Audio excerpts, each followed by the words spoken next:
Welcome to the Answers Yes podcast, where we interview some of the most interesting people that have said yes to opportunities in their life.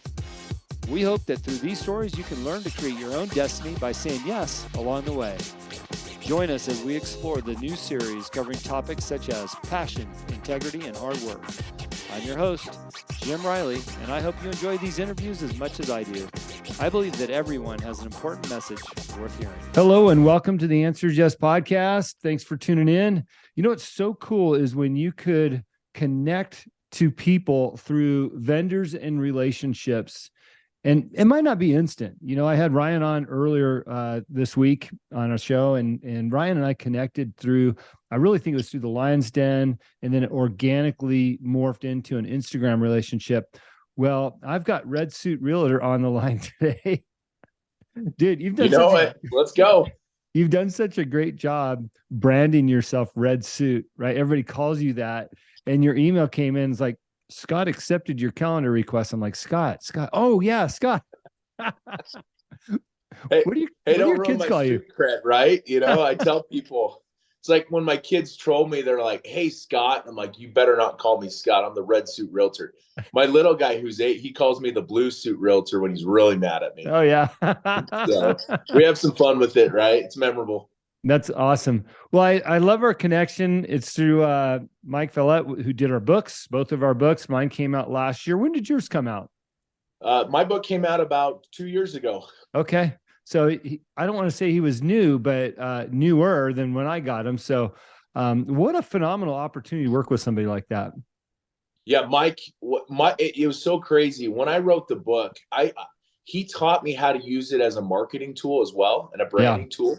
So I won't go anywhere without my book. Yeah. I'll take it with me. That's my business card. And he actually made the book very similar to the suit. Mm-hmm. You've got the book and you've got the ties and the suits. And so that was one of the things going through that process where people will spend tens of thousands of dollars for marketing, branding, billboards, all sorts of stuff. The cost that it was to help me write my book, help me market and brand, has literally made me 10x the money it costs to actually have him help me do the book. Yeah. And so there's a lot of strength to it.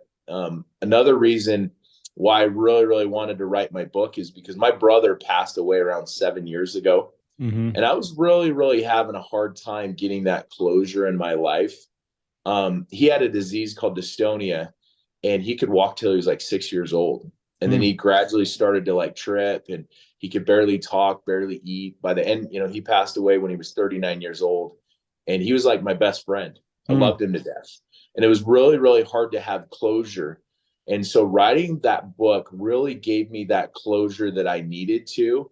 I dedicated it to my brother. It was such a powerful experience that not only what the book does and talking about certain things, but it's the journal for your life. That's something that nobody can take away. And I can share that with my kids, share my story through real estate. And it was really, really powerful. And Mike was able to bring that out. And it brought me closure with my brother.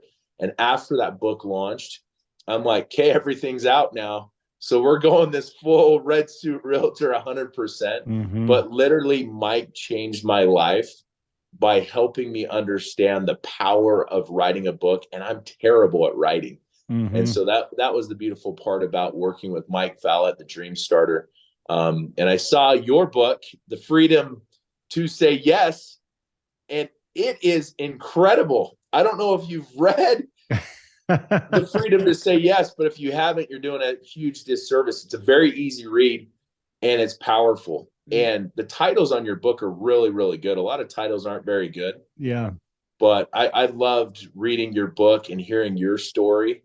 And it was powerful, and it touched me reading your book as well. So I appreciate that. I appreciate you saying that. You know, it's interesting talking about Mike and the way that he operates. You know, this podcast is called The Answers Yes. Mike interviewed me, and he learned a lot about who I was, which I'm sure he did the same for you. And part of his role in helping you write the book is he sends several titles back to you and several covers. And I'm looking at him going, holy shit, like every one of these are good. How did he pull that out of my story and make it so good? You know, like that man's got a talent to figure it out. Oh, I mean, he's good at what he does, but he's a genius marketer. I mean, the Yeah. marketing coaching I got from him on top of that was insane. You know, he sent me like 5 or 6 different covers. And I thought originally I was going to go with one out in a red suit, swinging a sledgehammer, because I flip homes. That's what I do. I've been doing it for 15 years. Mm-hmm. And I actually ended up going with a different one, you know, that made more sense long term. I've written the first book. I'm in the process of writing the second book because I have a whole bunch of different red suits. I've got Sure. 11 and a half red suits right now. And so sometimes somebody will come up to me like, hey, that's not red. And I'll be like, hey, it's a shade of red, you know. And a lot of times in life, you know, I was just talking to one of my good mentors, one of my good partners, Ryan Flint. I don't know if you've heard of Ryan Yeah. Flint. Yeah. He does a lot with Sean Whalen's, commercial stuff. And he said, you know, a lot of times you got to put on different hats in life. Mm-hmm. And a lot of times we don't do that. You're just putting on one hat your whole life. But a lot of times, if you're out there talking to an attorney, you're going to have a different conversation. You're going to dress differently than when you're out talking with your best friend or you're out talking with somebody that wants to flip a home. And so, really, I've got a whole bunch of red suits. I've got some that I paid $99 for and others that I've spent thousands of dollars on. And Ryan's really helped me level up my suit game. But he Yeah. gave me such a great lesson when I spoke to him the other day about how life, you change depending on who you talk to. You don't change who you are, but you change understanding who they are. And that's what Mike did with me. He really wanted to understand who I was as a person.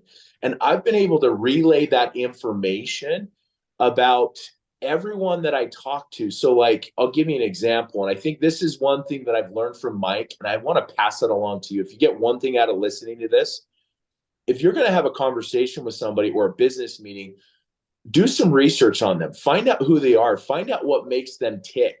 Yeah. It's crazy how many similarities you and I have. And you know, we would never know that unless I read your book, unless I read your story. It is insane. And so now we're of connection with those people. When I have a genuine conversation about how you love to surf, and I don't know if you knew this, but I lived in California for a long time, and I love to surf. And that was kind of something that can connect with people and with relationships.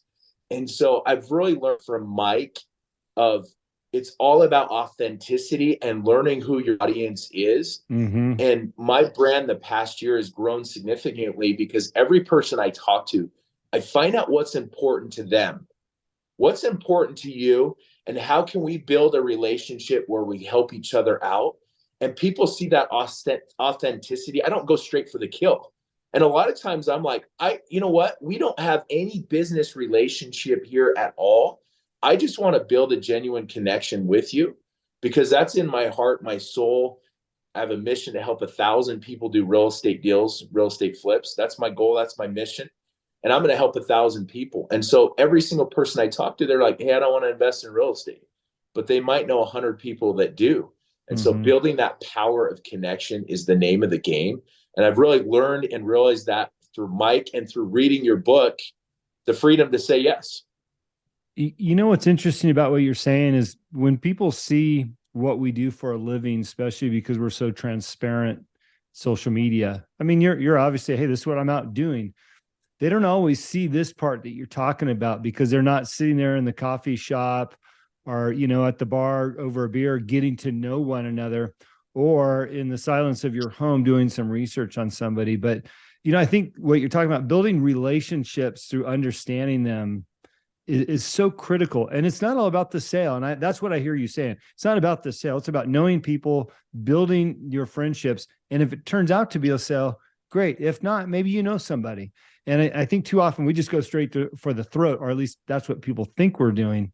And it's really quite the opposite. Yeah, you know, I'm a door knocker. So I pounded the doors for, 5 years knocking doors. And that's hey, you got to do it now or you're going to miss out. And with real estate, it's the exact opposite. Mm-hmm. It's almost like, oh, you don't like this house. You know what? Yeah, this isn't a good house. Let's sit tight. Let's go find the house that's going to work for you. Because it's not about the first deal. It's about the 20th deal. Yeah. And so the same thing with Mike. I said, look, yeah, let's write this book, but I want to write 5 books. I want to write 10 books with you. Right. I want to build that relationship for the rest of my life. And there's a lot of really, really good people that are out there. My goal, my mission is to go find the salt of the earth and go to war with those people and build connections with those people that I know and trust. And I can have great experiences because I don't have to do all this vetting. Man, is this a good contractor or not? Right? I know that this guy, it doesn't matter. Here's a check because I trust you. If you don't trust somebody, you might bat an eye over $100. But if it's somebody that you know and trust, here's $100,000 check, no question asked, because you've earned that trust. Yeah. And I feel like there's those people, the people that are good and that have a really big heart, they connect with those other people. They can see it. You know, it's kind of like a spiritual connection that's out there. You know, like, oh, something's off with this person. If you're in tune with yourself, if you got your core four down, right? And so I've really realized that with the journey that I'm going through, life isn't about making money. It's about creating experiences. Now, having some money helps create better experiences, but kind of like you talk about in your book, when you went on that ski trip and you spent $5,000 and you felt like crap afterwards, and you're like, man, that was the biggest waste, because a week later you went down to Mexico and helped out with these orphanages. Man, those are the experiences that will be with you the rest of your life, and your family and your kids. And I had the opportunity as a kid to go down to Bolivia, Mexico, Peru, and build these homes for these people that didn't have it. And those were some of the best experiences I've had in my life, because my parents taught me that the rest of the world isn't like the way that we see it. That's right. And it's all about that servitude and give back mindset.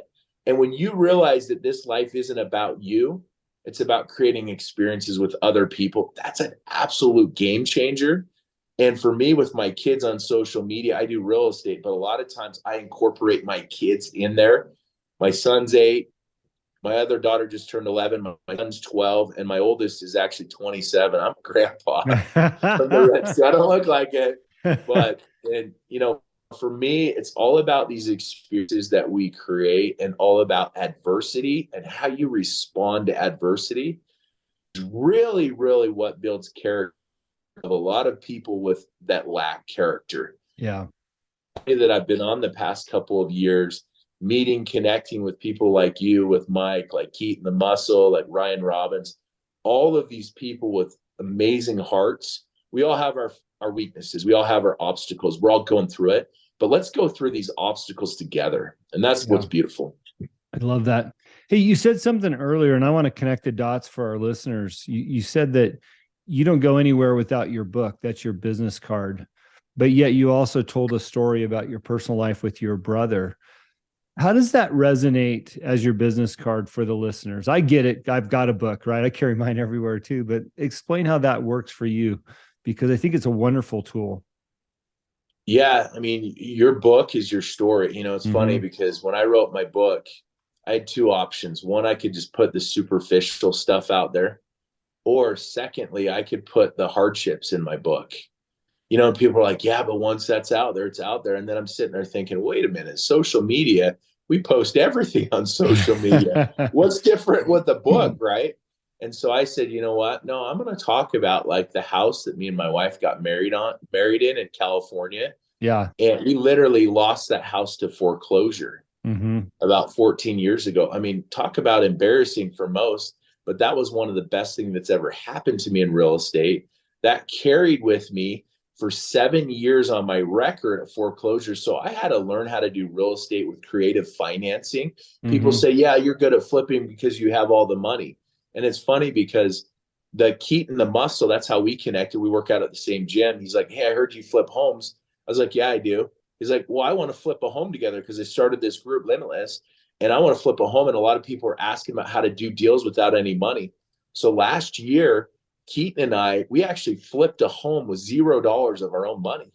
We found a deal, we found investors, and we highlighted it on my YouTube channel, Red Suit Realtor, where we walked through and showed people you don't have to have money to flip homes. You just have to have the desire, and you have to have the right connections. And if you have those two things, you will succeed in life. If you have that limited mindset, it doesn't matter if you have all the money in the world. This right here is your biggest money maker right here. Your drive, your ambition.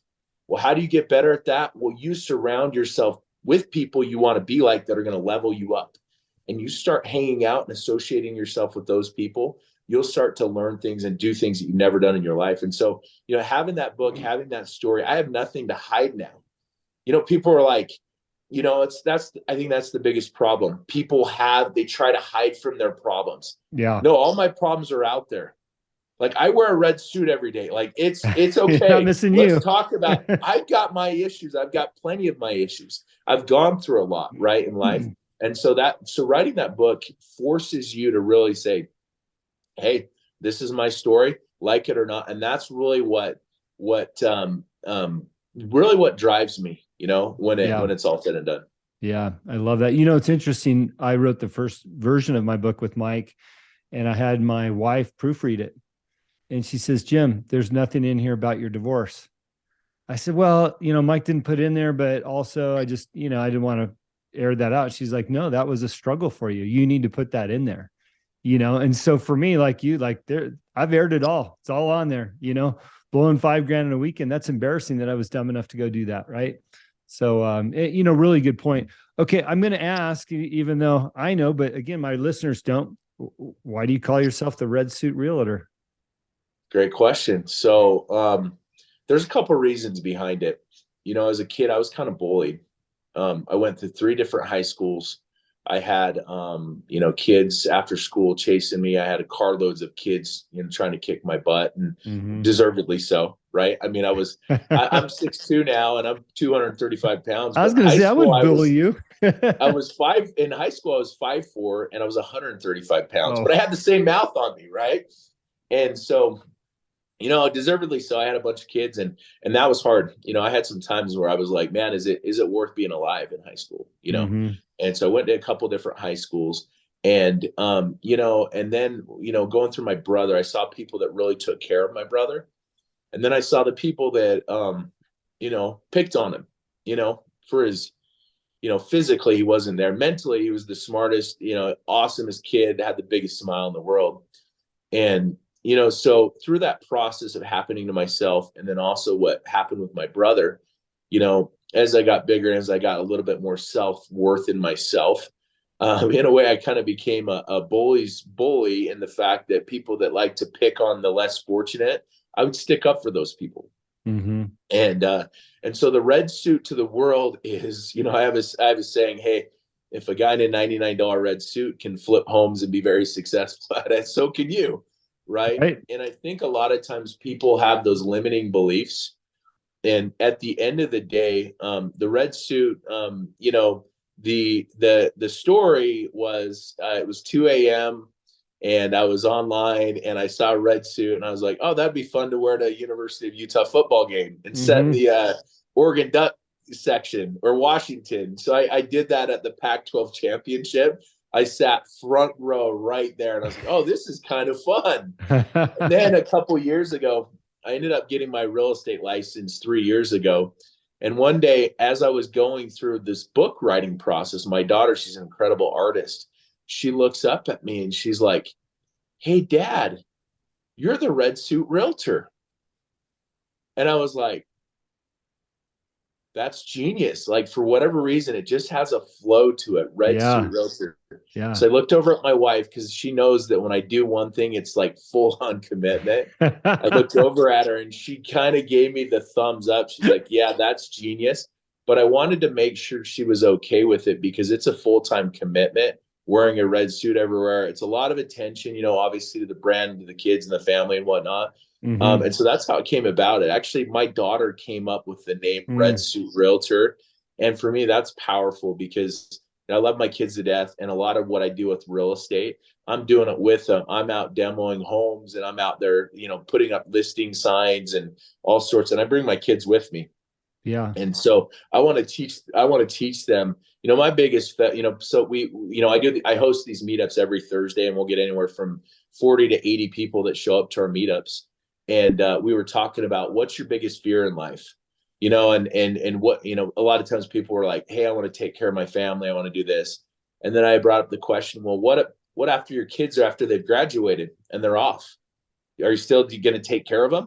Because that's not really what freedom's all about. And my biggest fear, more than anything, was that I didn't teach my kids to be free. I didn't teach them to work. And I'm in a situation where if I wanted to, I could play golf every day and do that. But what does that show to my 7-year-old son, my 11-year-old daughter, my 12-year-old son, that, oh, you just sit there and play golf all day and this is how life works? No, this is the time in my life where I'm hustling more than I ever have, so that my kids can see that, no, you have to earn what you get. You cannot just sit around and hope that something comes. There are sometimes days where I work 14 hours a day nonstop, but I never miss my kids' basketball games. I never miss my daughter's gymnastic meets. I never miss my son's, whatever karate tournaments. I mean, there's been a few times I've missed, I've been out of town, but I'm just saying I make that commitment to be there. And I really feel that that's what life's all about. It's about being there for your kids and having that power to say no to things that are good for things that are great. Because looking back, I want to look my kids in the eye and say, you know what? I taught you to work and I was there for you. And because I want to create lots of leaders that are out there. And so I have to shine my light. I have to be that example. It's crazy. Life isn't that hard when you drill it down to the love of your family, having a higher faith, and following, that which is right for us, because I guarantee, I'm sure that through your actions showing your kids how to work hard, you found success in that. But at the same time, you're teaching them. My daughter said to me last night, I was heading down to the gym. It was 9:30. It was their bedtime. She says, I'm sorry you have to do your second workout. 2 more days of 75 hard for me, right?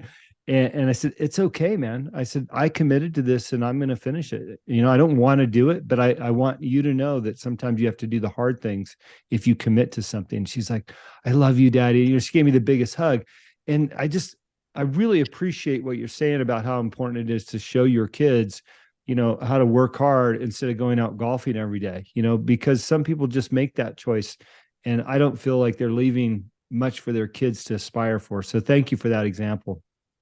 Yeah. My daughter last night when, we were doing family prayer, and my daughter's, in her prayer said, I'm so grateful for my dad and all the sacrifice and how hard he works for our family. And that was like pretty touching. That was really, really powerful. And it's like, these kids are watching us, everything we do. And I, like this morning, I kind of felt like I left my son down, because last night my son said, and I got to bed pretty late. I was diving into your book there, Jim. It was really I appreciate that. I couldn't put it down. It was about 2 a.m. And I told my son last night, I said, hey, if you get up in the morning, because my son's like, hey, I want to go to the gym with you. And I said, hey, if you get up bright and early this morning, I'll go with you to the gym. Well, thinking like, oh, he's going to sleep right through this. I'm good to go. Well, about 5:30 a.m., the light turns on and he looks, hey, Dad, let's go work out. And I literally had like 2.5 hours sleep, and I'm still halfway out of it. And I said, hey, why don't you go down and work out downstairs and do that? And, I'm feeling pretty guilty right now, because I lost an experience with my son. It wasn't about working out and doing all that other stuff, but I lost an opportunity. And what did I show him? I said, hey, you do it. You make that commitment and I'll be there for you. And I wasn't there for him this morning. And that's hard. And I've literally kind of had that moral thing of like, I talk about my kids and I'm there for them and this and that. And I let my son down this morning, and it's hard, and it's one of those things that I think a lot of times why kids struggle, because parents make false promises to their kids every single day. I think that's what's going on with America. Us as parents, us as mentors, we have to step up. We have to show those commitments. It doesn't matter how hard something is. You say you're going to do something, you do it. Now we make mistakes, right? And then, but you know what? Sometimes that's going to provide me that motivation the next time around, where I can look back. I can feel it, man, I don't want to feel that same way I let my son down. I don't ever want to let him down again. Something as simple as going to work out. It's a matter of word. And I use that as a crutch or whatever, or half asleep. But at the end of the day, I let him down. And so I got to figure out how do I make that right with my son, so that we don't keep making these promises and keep breaking these promises. And that's kind of what's happened with America right now. We lack that leadership because we're taking the easy road. And so I really feel with parenting, don't tell them, show them. like Sean talks about with Lions Not Sheep and whatnot. And I feel like that's powerful message that we make mistakes, but how do we make it right? Wow. I think that statement alone says everything there is to know about you, Scott, because, most people would look at that as non-consequential, and I can see it in your eyes that you feel genuinely bad for not making that appointment this morning. And knowing that that's the heart of your character. I can't wait to meet you in person in a couple of weeks out in New Jersey. We're going, the Red Suit Realtor and I will both be at the event, New Jersey, put on by Ryan Robbins and Keaton, the Muscle, with a bunch of whole great guests coming and speaking and being involved. So I'm looking forward to seeing you out there. I'm going to wrap this up. Unfortunately, I booked another podcast interview this morning, but I would love to have you back. I want to connect with you personally when we get off the line later this week, because I feel an instant connection to you now that we're actually spoken live instead of just through our, Lion's Den and through Instagram. So I really appreciate you. Hey, thank you so much. I mean, it's been powerful to have this connection with you. I feel connected with you. And, the event's going to be just being in the room with the people in the room. The speakers are going to be amazing. You got Ian Smith, Santana Sasso, you've got Keaton. But being around people like you is going to be powerful. I know you mentioned about sitting around after the event, a small group of us, and just talking about life and whatnot. That's going to be something that's so powerful when it comes to the memories and making sacrifices. You're going a long way to get there from Montana. I'm coming from Utah. I'll be emceeing the event and connecting with a lot of people, but it's this power of connections that nobody can ever take that experience away from us. Yeah. And being in that room and being in the rooms have been the biggest, most influential things in my business life I've ever done. Being in these rooms with people like Mark Evans, with Mike Follett, with you, meeting you in person, shaking your hand, looking you in the eye. That's going to be a powerful experience. So get your tickets, right? It's going to be it. I mean, I get it. There's some sacrifices and whatnot, but that's where it's all about. The more you have to sacrifice for something, the more you will appreciate it. I promise you, the people like you and myself that have to travel and take red eyes to get there, we are going to take advantage of that event. And I'll tell you this right now, and that's going to be the theme. You are one connection away from changing your life forever and getting out there and shaking as many people's hands that you possibly can. You'll find those connections that are there that will absolutely change everything for you. And I really appreciate you having me on this podcast. No, it's been wonderful. And by the way, if you're going to the event and you're listening, the morning of the event, I'll be up early. I'm doing a coffee meetup. So if you want to meet for coffee, I'll pick a spot. We'll just rally there. I don't care if it's 1 or 100 people showing up for coffee, bullshitting, getting our heads in the right space to go listen to these guys speak. And then on the day after, I'm going to push for a 5 at 5, which is 5 miles at 5 a.m. It's like, I don't know if I'm going to stick around for that, but if you want to get healthy and your mind, it's the event to be at. So Red Suit, I intentionally, what we do is we dangle the carrot out there, right? We want people to go get your book, learn more about you. We want them to follow you on social media so they can learn a bit more about you and listen to these shows. So we gave them just a taste of you. We'll give them a little bit more another day, but thank you so much for your time and energy to be here.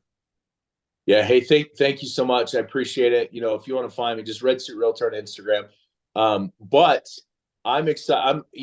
5 mile in a red suit. Should we do it? Oh, let's do it. Hell yeah. Yeah. Now we're talking, right? I'll even wear the dress shoes. Virtual handshake right now, Sunday, the day after the event, 5 miles in a red suit. Let's go. Right on, brother. Thank you for listening to today's show. It is my pleasure and honor to interview all of the guests that have been on the Answer is Yes podcast. If you have enjoyed the show, please go on iTunes and subscribe, give a rating, or simply tell a friend about the show. We also believe in the message of our guests and the positive influence of their stories. As my own mentor and coach, David Meltzer, has taught me, spend some time every day thinking and writing about the things in your own life that you have more than enough of. You will find out how blessed we really are. Please visit my website, livelifedriven.com, for the latest updates about me and what I'm doing. Plus, I post a monthly blog about the many topics on this show. This podcast can also be found there. As I learned early on in life, what you believe is what you will achieve. Thanks, Mark Victor Hansen, and thank you, and have a great week.